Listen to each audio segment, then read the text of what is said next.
When they come to the front door, you should already be wiping your feet, ladies and gentlemen, because when you're wiping your feet, what's that universal language for? Coming. People always invite you in. Now, I'm never going to shake hands first. People don't like that. It's like the used car salesman. Oh, come on in! Look at the cars. Okay? People always shake your hand, but I'm always going to let the other person offer to shake my hand first before I shake their hand. Otherwise, I'm putting in too much assertive pressure on somebody, especially in a sales environment. Last thing you want to do is come across like a salesperson. Salespeople always want to shake hands. As soon as you start doing that, they go, salesperson, trying to shake my hand. So I'll let the other person offer first, but they will, because the social embarrassment is too strong not to, so they will, especially if people have just invited you into their house. Now, as we go in there, into the house, I'm always going to go into the living room. I'm really going to be invited into the living room. I'll usually get told where we're going to be going. We're going to be looking at sitting positions a little bit later. We're going to show you where to sit at tables and where to sit. We'll look at that a little bit better. We'll show you some footage about that. When we get in, I'm going to want to find out when we're sitting down. Now, as I've said to you before, we're sitting in the lounge room, ladies and gentlemen. That's an environment in which what sort of stuff do we discuss in the lounge room? Warm and fuzzy, rapport building stuff. So you can't go out of that mode. If I go out of that mode, I'm in the wrong environment. The people will not subconsciously accept and buy into it. If I start talking business in the lounge room, it's the wrong thing. It's the wrong thing we're talking about. Like, for instance, sometimes you'll find that various you start talking, you start getting up at 1 o'clock in the morning and start talking business with your wife in the bedroom, and she's probably going to say, you know what, talk to me about that tomorrow, because that is the wrong room of the house to be talking about business. So people know there are certain things set up, so they structure themselves for that. So when we go in that, one of the things I want to establish pretty quickly is who's the most powerful person in the conversation. And I want to get that pretty quickly, so one of the things I'm going to probably do is ask for a glass of water, wait to see who gets up and gets it for me. And sometimes in the old days, if I was smoking a cigarette, which I tried about once, and if I had to try a cigarette, I'll say this, I'll look around for some matches and see who's going to jump up and get me a box of matches. And so then when the person will probably go and get me a glass of water, we're going to be talking about all sorts of stuff, but I will not let it get out of talking about the weather and all this sort of, it is the wrong room. The same thing is if you can't be in a back, if someone walks you through a house and you're now in, the backyard and they want to talk business, you must move from the backyard. People will not make a business decision whilst you're in the backyard. You've got to be in the right environment for business decisions to be made. So while we're chatting away. We're talking about all sorts of stuff. I'm going to show you in a little bit where we'll be sitting, because where you sit in the lounge room in relationship to the other people is pretty important as well. So I'll talk about that in a second. Chat. Now, where I'm going to want to move to in a perfect world, I will stay in this room until I build rapport. The only other room that I'll probably want to go into is the kitchen. Now, ladies and gentlemen, who do people normally invite into their kitchen? Friends. Therefore, I want to embed myself as their friend. Therefore, I've got to go into the kitchen. So what I'll do is I'll drink the first glass of water, and then I'll excuse myself and I'll say to the people, don't you worry. Hey, stand by, let me go. I think I know where it is, and I will go off into the kitchen. Now, ladies and gentlemen, whose territory is the kitchen? The woman's. No foreigner, let alone the husband, is allowed to go loose in the kitchen. How many of you gentlemen have ever gone into the kitchen, your wife's in the other room, and go, huh, what are you looking for? And you go, it's okay. What? What is it? I know where everything is. What are you looking for? It's all right. Tell me what you're looking for. I know where everything is. And she comes straight in. So if I'm in there, I won't be in her kitchen for too long. It's the same as when the guy has the office at home. How many of you guys have an office at home and suddenly you want your wife going into your office and you go, what are you doing? What are you doing? What are you doing? She's going, I'm cleaning up stuff. Don't. I know where everything is. Don't leave it. I know where everything is. You think it's a mess, but it's all organised. Right? She's thinking you're such a pig. No, I'm not a pig. It's all organised. I know exactly where everything is. It's the same as when the guy walks into the kitchen. You're coming in here, your dinner will be ready in 30 minutes. What do you want? What do you want? Boom. She stands up against the fridge. Just what do you want? Okay. So I go into the kitchen. If I go into the kitchen, I sit down there, I'm in the kitchen, I get my glass of water. Who's coming in straight behind me if I'm in their kitchen? The wife. Now, I won't have to wait too long, because who do you reckon is going to come bouncing in pretty soon? The husband. If he doesn't, giggle. He'll be in real quick. Now, we're all now in the kitchen. Now, there's a couple of things you can do in the kitchen, a couple of things you can't do. What you can't do is go in and start looking through their refrigerator. What you can do You have a glass, well, now you stand up against the kitchen counter. Now you've got the husband in there, we're all chatting. But we're still chatting, and now we're in the kitchen. Friends with the kitchen. Changing all the environment again.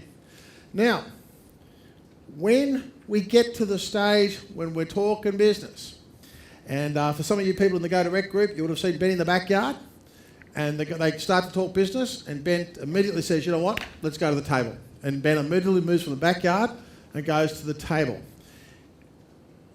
Ladies and gentlemen, in order to discuss business, why do we always move people to a table? No. That's where people make decisions. They spend all life, 9 or 5 days a week, making decisions in the office. Has anybody noticed how if you've got a partner in your life, they're one personality in their pyjamas, but when they change into their corporate suit, they suddenly become a super different person, right? And then they come back and they change their pyjamas. It's hard to believe you're going with the same person. So people set up modes. So once we get to a table, this is where we're going to do business. Now, I won't do business until I move the headspace, because now I move the headspace by moving them to the table. As I've shown some of you guys before, by the way, do you think it's a possibility that these tables sometimes have got stuff on there? Okay, you can't go up to somebody's table and say, hang on, voomp, and just rip all the stuff. People get upset when you do that. So you've got to do the helicopter. You go over there with your books and you go like this.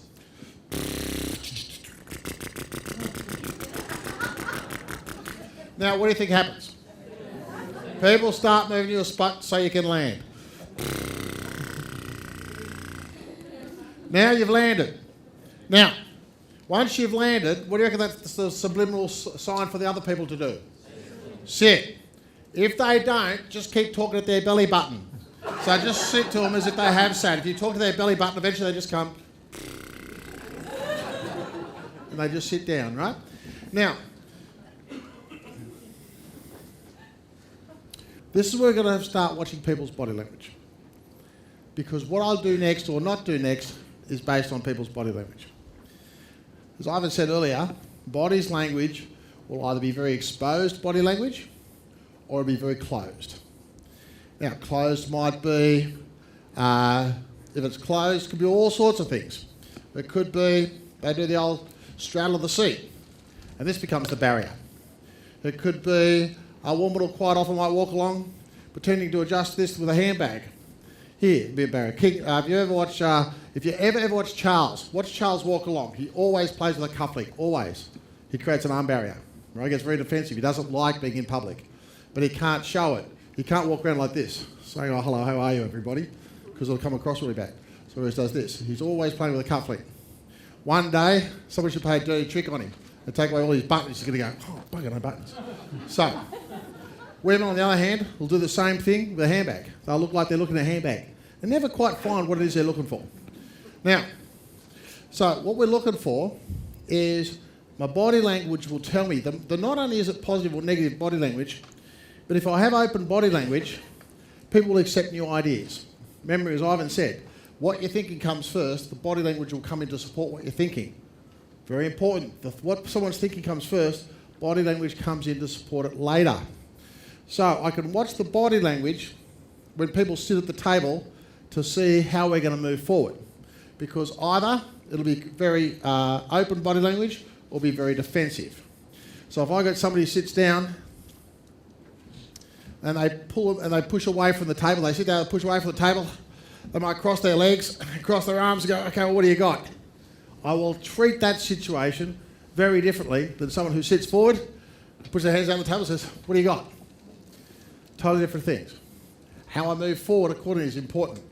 Now, if I have somebody who has what I call very cold or very defensive body language, which they more be, it means it's going to be difficult for them to accept something new or a new idea or buy into what I got unless I can change their physiology. Because as soon as I can change their physiology, I can set them up and change their acceptance level into a new idea. Therefore, what I will do,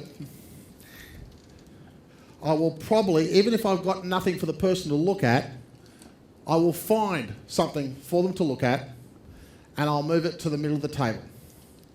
It's what's happened next that's very important. I cannot let it go past the middle of the table. What I'd like you to do next time is push something past the middle of the table and watch people's physiology change. They'll pull away and cross their arms and get back and look back on it because you've invaded their territory. What you can do, you can only ever drop anything. If that's the line, you can only drop it halfway. Now, one or two things will happen. When the person goes to read what it is, a defensive person will keep their arms folded and they'll lean forward to read what you just put on the table like this. Someone who's buying into what you're saying and is open to what you're saying will pick up the item, lean back from the table and pick it up to read it. Does that make sense? That is a much more open person than the person who just sort of leans in to read it like this. So I've got to be careful. If I want to move around the side of the table, if the person has still got their arms folded, leaning in to move it, they're telling me I have no right to move from the position of where I am now. If I move around the other side of the table to talk with that person about what they're looking at, I'm going to be going through all their zones. They're going to get highly offended. They're going to be thinking to themselves, but they won't say it. Piss off, mate. Get back around the other side of the table. Now, if the guy, on the other hand, has picked up the document to read it and leans back, he's given me social acceptance that it's okay for me now to move around the table and share with him in what it is that he's reading. Does that make sense? So he'll be open, and I'll say, so what you looking at, Barry? And you'll probably find Barry will go, and I'll actually move it so I can see it better, so I can explain it to him. Does that make sense? The body language that tells me next as to how to move forward or not to move forward. So, if the guy, after he reads it or looks at it, what he does next will very much tell me where I go from now. Once a person's read something, the next body language, if you get negative body language gestures, it's imperative you stop talking and ask the person what's their opinion about what they've just seen or just read. So if the person reads it and they read it like this, they put it down, they go, okay, all right, so what's going on? Now I've got very open body language. But if I've got somebody who reads it, pushes back, and then they go, I might now ask the question, Barry, what's your thoughts about what you just read? You must, where a lot of the students start off, I'm going to show you some of this in a minute. If I can just get you, not to get to the total science of body language, it'll take you years to learn it, but just the science between when you're getting positive body language or negative body language. When you get negative body language, it's important you stop talking, because people are no longer buying into what you're saying, and ask the question about what they think of what you've said so far or what's their opinion on something. By asking people their opinion, you'll watch everything change, as then they'll actually tell you what they really think. Does that make sense?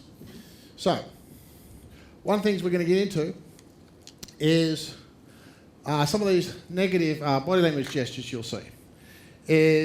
You'll see one of the things people do, they will evaluate something. So they might be evaluating it. You watch the finger.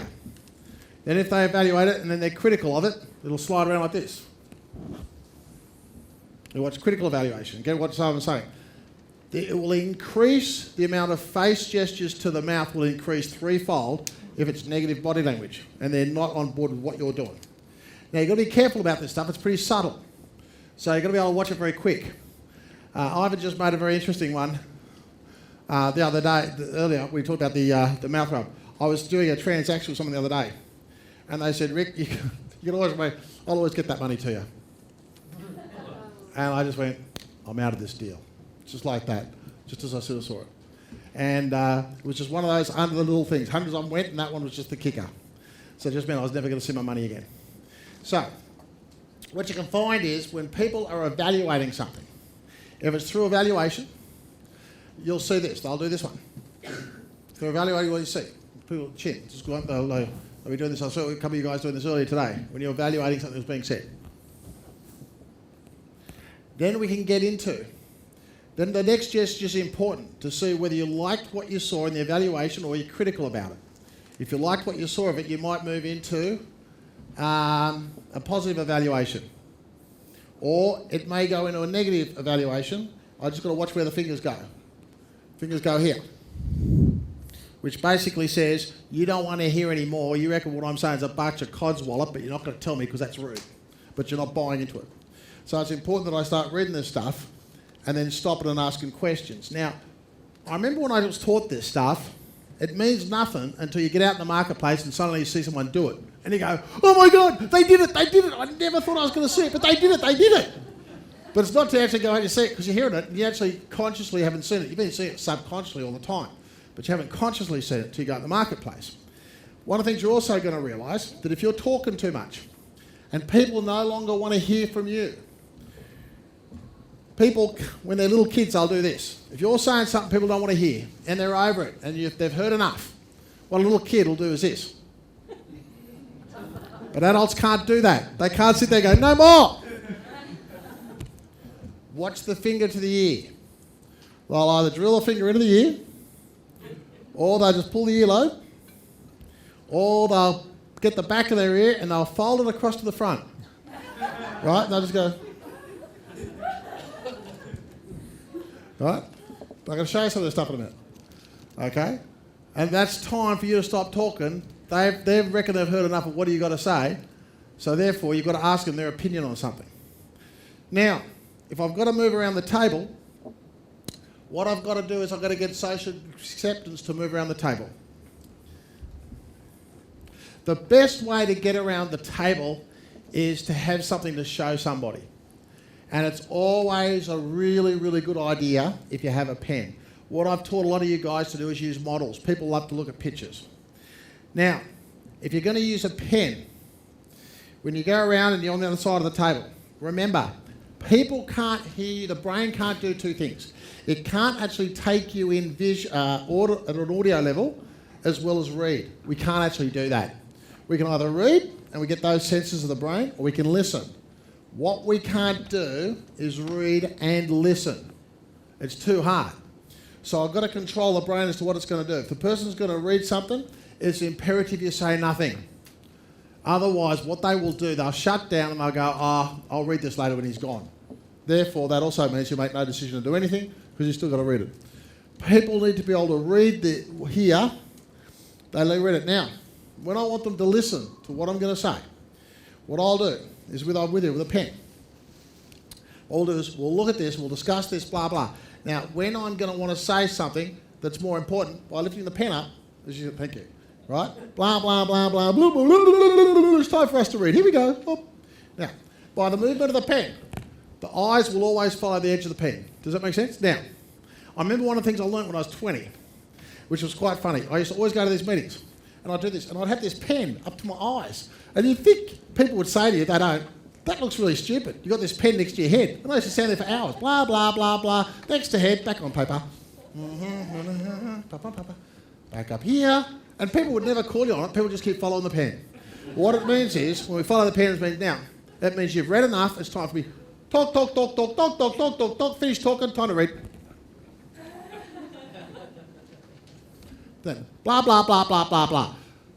I've got to get him, I can control his eyesight, which means I can also control what's going into his brain by the power of the pen. Now, if I move the pen and his eyes don't come up off the paper, all you have to do is tap the pen twice. And they'll just pat and break. We're back up here. Okay. Okay. Now, when we're going to sit with people, when we sit with people, if the person's over here, I'm left-handed. I have to move around this side of the table to make sure I'm sitting on this side. That way, if I'm using a left pen, I actually build a cocoon between me and the person I'm sitting next to. Does that make sense? If I went around the other side, because I'm left-handed, I will now create a barrier between me and this other person. Don't worry you get it wrong. I've got it wrong lots of times. Lots of times I've gone around the wrong side of the table and go, oops, and moved round. And they've just gone, blur, like they just can't, okay? It doesn't really matter that much. Now, when I do paperwork, I usually don't do it. I usually get the other person to fill in and remind me both what it is that we just said. Whatever it was we just said. And then I'll say, what street are we at? And it's usually something, well, they've got a funny name. Like, in the old days, his name was Smith, Cooper and Jones. Now it's Gavonsky, something else. So I say, you know what, do it. You write down your bit, then I'll write down my bit. Now, as they're writing, I'll say, actually, you better add down what it is I'm paying the flowers and blah, blah. They fill in the paperwork, ladies and gentlemen. I never fill in the paperwork. Does anybody know why? Because they buy into it. They own it. They take ownership of it.